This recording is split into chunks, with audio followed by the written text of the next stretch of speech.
biasakan itu. Bismillahirrahmanirrahim.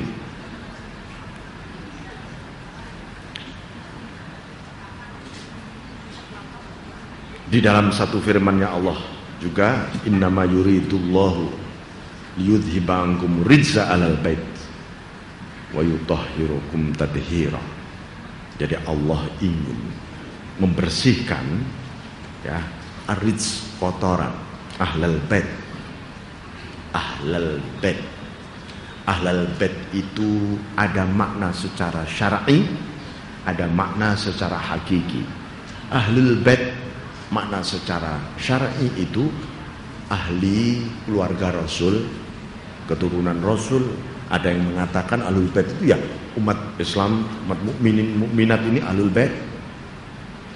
Tapi secara hakiki adalah ahlu baitillah, keluarga Baitullah. Siapakah keluarga Baitullah?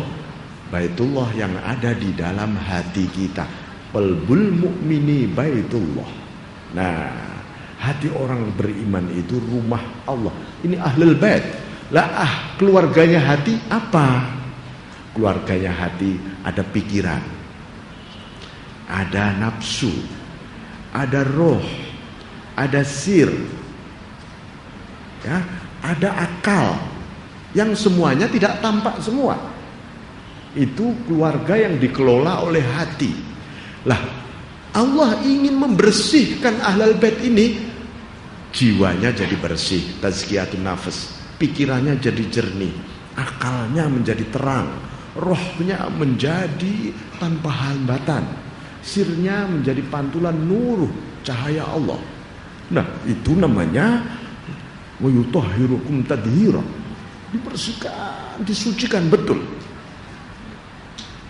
Siapa mereka? Mereka ini adalah disebutkan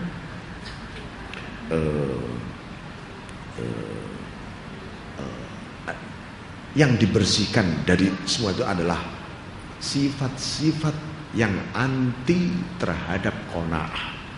Seperti bakhil misalnya. Orang bakhil itu pasti tidak qanaah. Dia kurang aja, cetil lah, pelit. Ini karena dia nggak pernah puas. Itu. Kemudian orang yang tomak terus, rakus terus. Nah, ini pasti. Begitu juga orang yang diberi qanaah nanti pasti memiliki satu kepedulian sosial luar biasa. Luar biasa. Nah, wa yutahhirukum tadhira, dibersihkan yang buruk-buruk tadi dari keluarga hati, keluarga ahlul bait di sini. Biar apa?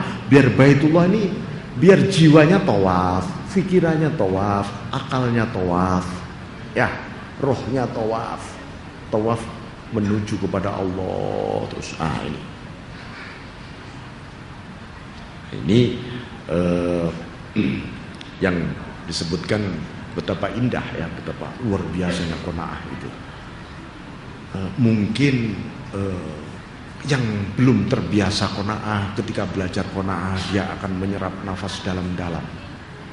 Ya, seperti dia harus melepaskan satu beban-beban ya di sini.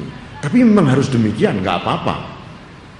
Dan jangan gengsi kita dengan qanaah. Kebajikan itu jangan ditempuh dengan gengsi. Masa saya qanaah? Enak aja nanti kalau saya qanaah. Ibu-ibu mengatakan, enak dong kalau saya qanaah suami saya. Gitu. Si bapak-bapak juga begitu. Kalau saya disuruh qanaah, enakan dia. Gitu. Nah, ini namanya gengsi. Ya, gengsi dimunculin, jangan ada. Ya, qanaah aja. Karena kalau satu keluarga pada qanaah itu ada terjadi satu ketenangan, sakinah yang luar biasa di situ. Dan mawaddah warahmah itu akan muncul dengan sendirinya tanpa harus gimana sih saya harus mencintai, gimana sih saya harus mencintai kamu. Tidak perlu begitu. Dia akan tumbuh begitu saja. Tiba-tiba itu baru qanaah dibuka. Itu sudah demikian.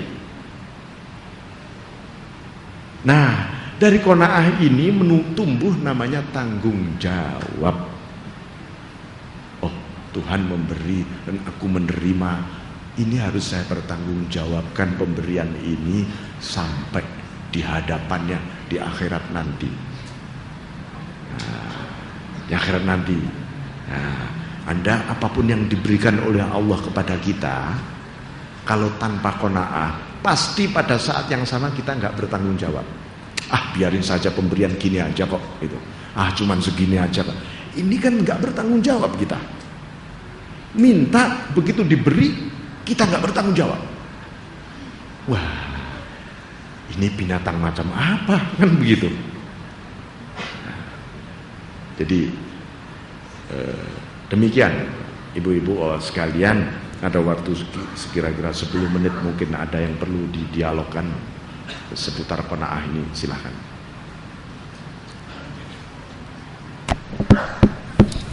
Baik para jemaah sekalian, ada waktu sekitar 10 menit untuk para jemaah yang ingin bertanya dan berdialog bersama Bapak Ustadz Dr. Luqman Hakim MA.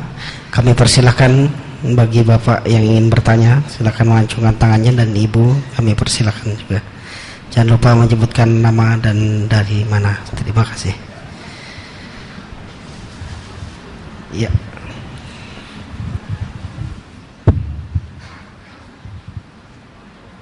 Bismillahirrahmanirrahim. Assalamualaikum warahmatullahi wabarakatuh. Saya Hafiz Suryono dari Menteng Atas. Pak Yai, saya ingin tanya, apakah ada hubungan antara qanaah itu dengan, kalau di Jawa itu nerimo, pasrah, ya, nerimo, pasrah, kemudian apa ya istilahnya itu, ya, nerimo, pasrah, apa ya, sumeleh, ya, seperti itu.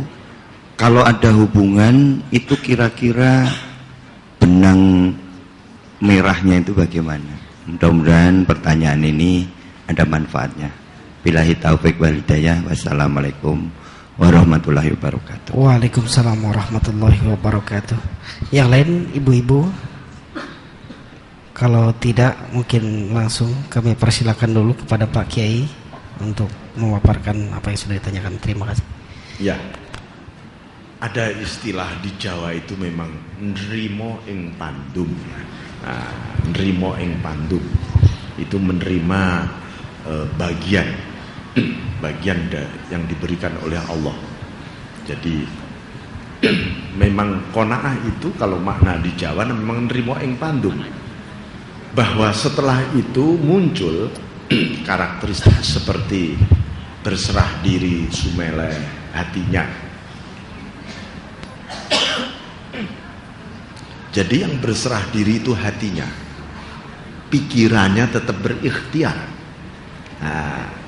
Berikhtiarlah dengan hati yang berserah diri. Itu pasti ikhtiar yang dahsyat sekali, karena dia berikhtiar tanpa beban. Nah, Allah itu kepingin supaya hamba Allah ini bekerja. Bisa nggak kita bekerja tanpa beban, ya? Kenapa? Ya, bekerja tanpa beban, bekerja dengan hati yang tawakal. Tawakalnya kapan, ya? Tawakalnya sebelum bekerja kita sudah menyerahkan semua urusan pekerjaan, tujuan kerja, hasil kerja kepada Allah. Nah, ini, tapi itu justru dihantar oleh nerimo tadi, ya, nerimo hati kita ini. Lalu melihat apa saja hati kita itu, melihat semuanya ini adalah kemurahan Allah.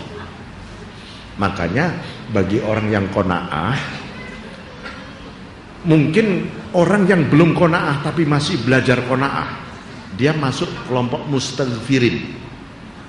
Mustaghfirin orang-orang yang istighfar. Sedikit-sedikit, ya Allah saya salah, ya Allah, astagfirullahaladzim, astagfirullahaladzim, astagfirullahaladzim, gitu aja. Nanti lama-lama naik menjadi alhamidin, orang yang penuh alhamdulillah, karena apa saja yang dilihat ini adalah nikmat anugerah Allah yang luar biasa. Apa saja, enak maupun tidak enak, tetap alhamdulillah dia. nanti bisa naik lagi. Semuanya mahabbatuhu, semuanya cintanya Allah. Enak tidak enak itu cara Allah menyayangi Anda. Dan ini cintamu ya Allah. Nah, itu muhibbin. Nah, muhibbin, para muhibbun, para pecinta ini dia dengan hasratnya luar biasa memburu sang kekasih. Memburunya pasti dengan fastabiqul khairat. Berlomba kebajikan itu apa? Berlomba sabar-sabaran. Nah, bisa nggak kita berlomba paling syukur siapa? Berlomba paling ridho siapa? Berlomba paling senang kepada Allah siapa? Itu di hati itu. Jangan dibayangkan yang disebut berlomba kebajikan itu sangat visual gitu ya. Tidak, itu di sini, di hati kita. Saya ingin ada di baris depan. As-sabiqunal awwalun, di baris depan hatinya di baris depan. Itu berarti seluruh karakteristik yang terpuji itu ada di depannya. Dan hanya aku dan engkau saja ya Allah yang tahu ini. Jangan sampai hubunganku, hatiku dengan engkau ini diketahui oleh makhlukmu. Malaikat jangan boleh tahu Tuhan. Ini sangat privat, istimewa, pribadi sekali. Aku dan engkau.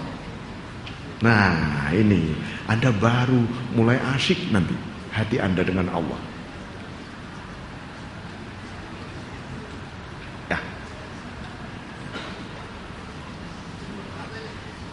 Baik, kalau tidak ada, tutup dengan doa Al-Fatihah.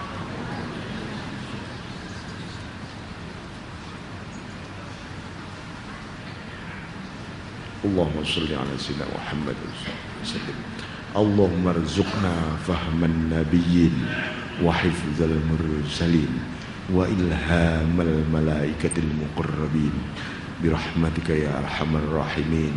Wasabbit qulubana bil iman wa nawwir qulubana bi nuri hidayatik kama nawwartal arda bi nuri syamsik abadan abada birahmatika arhamar rahimin. Sallimna fid dunya wal akhirah wa nas'aluka ar-ridha wal 'afiyata wal maghfirah. Allahumma ij'alna wa ahlana wa dhurriyyatina wa talamidana khususan ahli hadzal majlis min ahlil ilmi wa ahlil khair wa la taj'alna wa iyyahum min ahlil dhulmi wa ahlil dhayr. Subhana rabbika rabbil izzati amma yasifun wa salamun alhamdulillahi rabbil alamin. Assalamualaikum warahmatullahi wabarakatuh.